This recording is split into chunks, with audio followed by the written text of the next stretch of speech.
A ONU recomenda o julgamento de, no máximo, 400 processos por ano para cada juiz. Mas no Brasil, a média é superior a 5.000 processos. Desses e outros assuntos, nós vamos conversar agora com o presidente da Associação dos Magistrados de Sergipe, o doutor Marcos de Oliveira Pinto.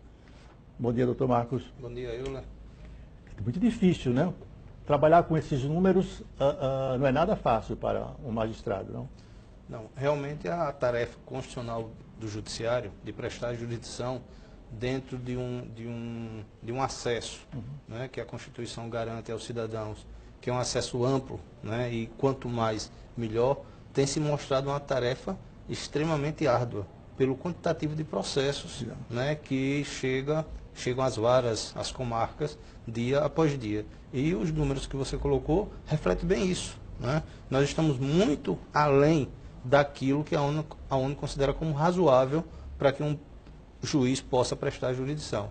Até porque a gente sabe que no Brasil a gente tem mais de 100 milhões de processos em andamento. Né? Então, realmente, é um trabalho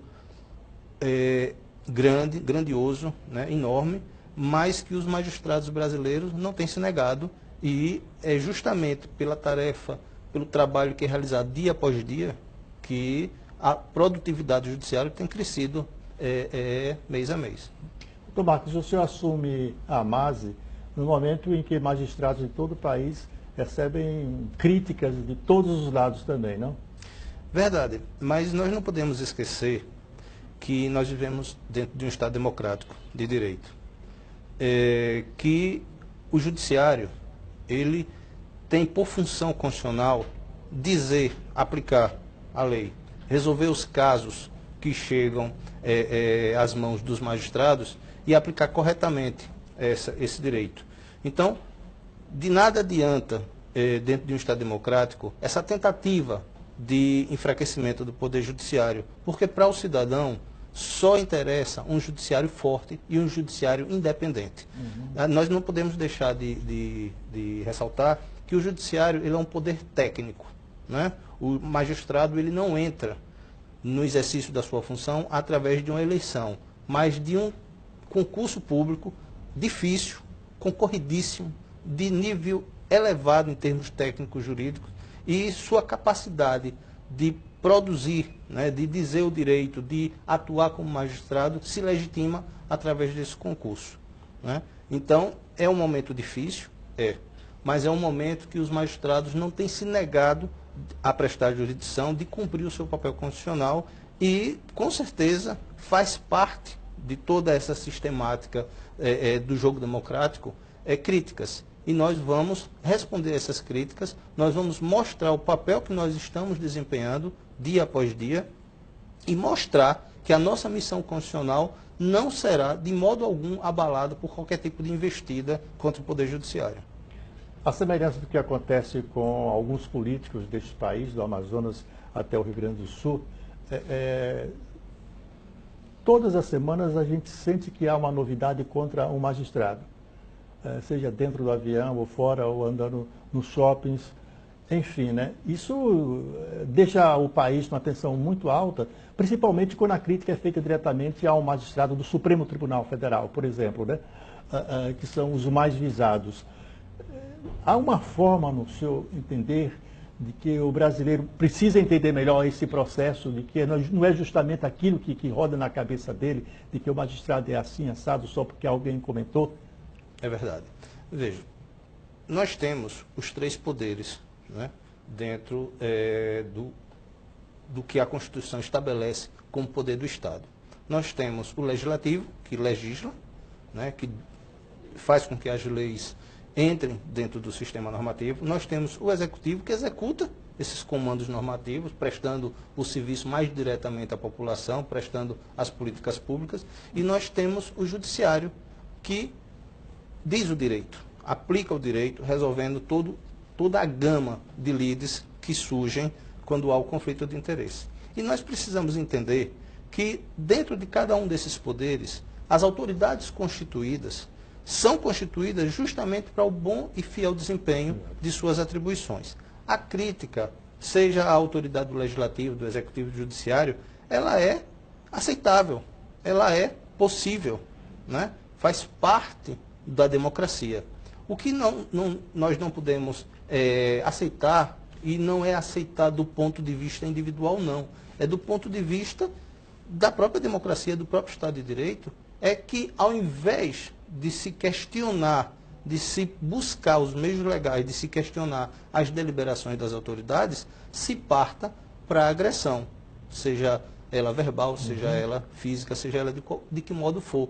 Porque a partir do momento que se tenta impor o seu ponto de vista, não pelo argumento, não pelo meio legal, mas pela força, pela agressão, nós não estamos mais falando de um Estado democrático de direito. E isso é ruim para todos. Não é ruim apenas para aquela autoridade que está sendo atingida, não. O senhor defende o fortalecimento da magistratura? A magistratura, ela tem um fortalecimento próprio por força do seu papel constitucional. Como eu disse anteriormente, não interessa à sociedade um judiciário fraco. Ontem eu participei de uma reunião envolvendo questão ligada à saúde, e onde foi dito, justamente por força dessa questão da prestação de serviço ligada à saúde, e foi dito, nós só temos o judiciário para recorrer. Porque nesse jogo democrático, o judiciário realmente é a última porta onde o cidadão vai bater para a defesa dos seus direitos. Então não interessa a ninguém, nem ao judiciário, nem à sociedade como um todo, esse enfraquecimento. E, com certeza, por mais que ela surja, por mais que ela venha, ela será respondida, e ela tem sido respondida. Primeiro, pela própria produtividade dos magistrados, pelo trabalho que é feito e é desenvolvido diariamente, pela resolução dos conflitos, que é de nossa competência, e, acima de tudo, pelo compromisso do magistrado com o seu mistério. A crítica e o inconformismo são naturais, não? Mas não essa questão da agressão gratuita que você está vendo aí no país inteiro. É verdade.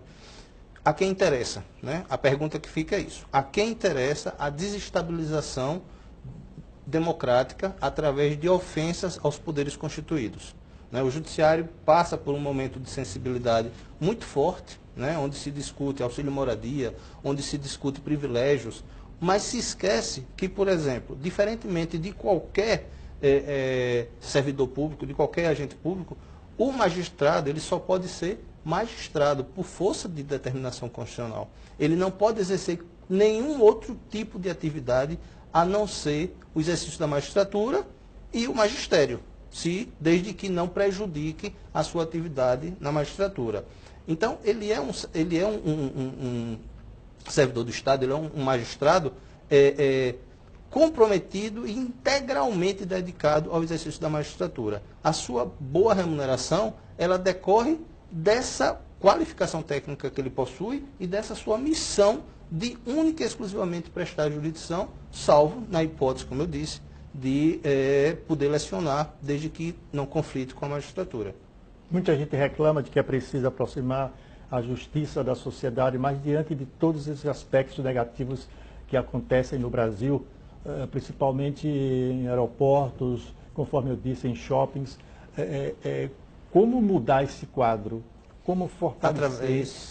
Como aproximar a justiça da sociedade diante de aspectos tão negativos? Isso, através do diálogo, né? O judiciário tem buscado isso. As associações, e honrosamente eu integro hoje a diretoria da Associação dos Magistrados de Sergipe, sou o atual presidente, e nós temos essa sensibilidade de ver que a associação também desempenha um papel importante de abrir um canal de diálogo com a sociedade, né?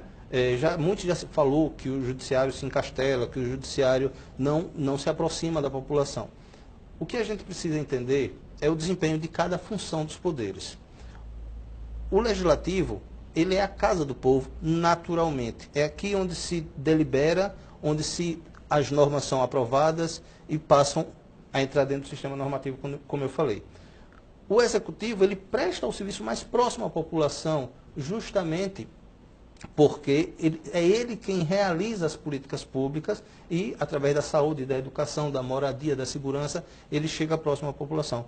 E o judiciário, ele tem, por dever constitucional, manter a imparcialidade, tratar as partes de forma igualitária e fazer prevalecer na sua decisão, de forma sempre fundamentada, o direito que deve ser reconhecido. Então, esse papel de ser imparcial não se confunde com o papel, com, eventualmente, o distanciamento. Longe disso. E nós temos visto cada vez mais juízes vindo a público, dar entrevistas, escrever artigos, dialogar com a população, receber em seus gabinetes, e é isso que nós estamos trabalhando. A associação vai desempenhar um papel importante nesse sentido, de manter esse contato permanente com os poderes constituídos e com a própria sociedade. A verdade é que, apesar das críticas, muita gente, na verdade, questiona o judiciário sem conhecer o judiciário, sem ter feito sequer uma pesquisa de como funciona o judiciário. Na verdade, essa incompreensão, infelizmente, muitas das vezes, é fruto de interesses escusos, de interesses que não são republicanos, nem muito menos democráticos, que visam fragilizar para fazer prevalecer suas vontades. Mas não é isso que a gente verifica, de uma forma geral, com relação à população. O que a população quer é, em termos de serviço público, que esse serviço público seja bem prestado, com qualidade. Em termos de legislativo, de ver normas editadas que realmente atendam aos anseios da população. E em termos de judiciário, a prestação de serviço público. É isso que a população quer, e ela quer que funcione. E é isso que nós também queremos e estamos buscando. Então, Marcos, milhões de processos ainda estão por aí, por esse Brasil afora, para serem julgados. Como é que o senhor analisa esse processo, já que vocês, a sua média seria um pouco mais de 5 mil, entendeu? Como é que nós vamos sair dessa encruzilhada tão terrível? Veja bem, a ideia da celeridade, que é uma obrigação, né? A Constituição diz que a prestação judicial ela tem que ser célere, isso é o que tem sido buscado. O quantitativo de processos não significa dizer que os processos não são julgados com rapidez. Claro, nem todos são julgados em termos de tempo, do mesmo modo. Uns mais rápidos, outros nem tanto. Depende muito da complexidade da causa. Mas o que tem que ser feito é investir na estrutura administrativa, né, em termos de unidade jurisdicional, dar ao magistrado meios, porque a demanda realmente é significativa. Né? Se a ONU entende que a média anual é de 400 processos, o que nós temos é que, às vezes, essa média é ultrapassada nas unidades jurisdicionais dentro do mês. Né? Não é multiplicando por 12, é dentro do mês uma média de produtividade da ordem de 400 processos, 200 processos, 300 processos. Que é um número considerável. 300 processos julgados, com certeza. Né? Então, a resposta tem sido buscada. E vamos registrar um aspecto. O juiz não trabalha no horário de expediente apenas. Ele não trabalha apenas de 7 a 1. O juiz trabalha de manhã, ele trabalha à tarde, ele trabalha final de semana, ele trabalha feriado, ele trabalha pela demanda, porque esse é o nosso compromisso. Até que ponto, no seu entender, é importante trabalhar em conjunto com a Defensoria Pública, doutor? Olha, a Defensoria Pública, ela desempenha um papel de extrema importância. Né? Por quê? Porque ela atende a classe mais necessitada da população, que busca também preservar e garantir seus direitos junto ao Judiciário. Então, assim como o Ministério Público, assim como a própria ordem, cada um desempenha nas suas atribuições, é o conjunto, né, dessas atividades que vai permitir uma celeridade maior. E a Defensoria Pública, dentro desse contexto, quanto mais ela se aproximar em termos de estrutura do cidadão necessitado, mais necessitado, seja na capital, seja no interior mais próximo ou naquele município mais distante, melhor para a população, melhor para o judiciário, porque vai ver a parte assistida e devidamente assistida, vai ver o seu processo caminhar, vai ver o seu processo tramitar com maior celeridade. Então, quanto melhor for a estrutura e o desempenho da atividade da Defensoria Pública, melhor para todos. É preciso relembrar que o Judiciário de Sergipe é tido como um dos melhores do país. Não é verdade? É verdade. Nós temos um reconhecimento do Conselho Nacional de Justiça, nós temos um bom nome em termos de Judiciário Nacional, pela produtividade, pela eficiência, pela busca de cada vez mais otimizar. Tanto assim, com licença, vários magistrados, vários servidores de tribunais estaduais, Piauí, Paraíba, Acre, Amazonas, muitos deles vêm a Sergipe para aprender. Exatamente. Com vocês. Eles realizam visitas técnicas. Né? Eles veem a boa prática, que é desenvolvida no tribunal, e levam essa experiência para os tribunais respectivos. O senhor fez um belo discurso de posse. Eu tive a oportunidade de observar ontem e tem algumas promessas, né? Promessas de campanha. O que deve mudar na AMASE agora na sua gestão? Qual o seu propósito? A AMASE ela vem, ano a ano, gestão a gestão, cada vez mais prestando um serviço ao seu associado, o magistrado, né? Buscando fazer com que esse associado se sinta amparado pela associação, se sinta socorrido e, acima de tudo, se sinta participante, né? O trabalho ele é conjunto dentro da associação. A associação é justamente isso. É esse quantitativo de integrantes com uma perspectiva única, né? Com a perspectiva de ver a magistratura sergipana cada vez melhor, firmando esse bom nome a que você se reportou. Então, o nosso propósito é trabalhar de forma transparente, ou seja, mostrando as ações associativas, chegando mais próximo do associado, mostrando o seu trabalho dia a dia. Recentemente nós tivemos na turma recursal aqui do Tribunal de Justiça do Estado de Sergipe, mostrando o papel que a turma vem realizando e o esforço que vem sendo empreendido pela forte demanda de recursos que chegam àquela unidade jurisdicional. Então, a nossa pretensão em termos de gestão é possibilitar que o associado se sinta cada vez mais amparado pela associação e que ela possa ir atender às suas expectativas, porque, como eu disse, é o conjunto, né, do trabalho que faz com que o bom nome que a magistratura sergipana tem continue a ter. Com certeza. Doutor Marcos, são 2 anos. São 2 anos, da AMASE, exatamente. Né? A gente deseja uma boa administração e temos certeza que o senhor vai administrar muito bem. O senhor já tem o hábito, o costume de chegar em determinado departamento e fazer da melhor maneira possível. Eu acompanhei algumas vezes e sei de sua importância, de sua agilidade, boa vontade e capacidade de gerir muitas coisas no Tribunal de Justiça. Muito obrigado. Eu que agradeço. A magistratura sergipana agradece esse espaço. É uma das formas que a gente tem de dialogar com a sociedade, mostrar aquilo que nós almejamos. E deixamos a certeza de que prestar boa jurisdição é a nossa finalidade. Em breve nós voltaremos para uma nova conversa, um novo momento do Judiciário Sergipano. Será uma satisfação. Muito obrigado. Obrigado.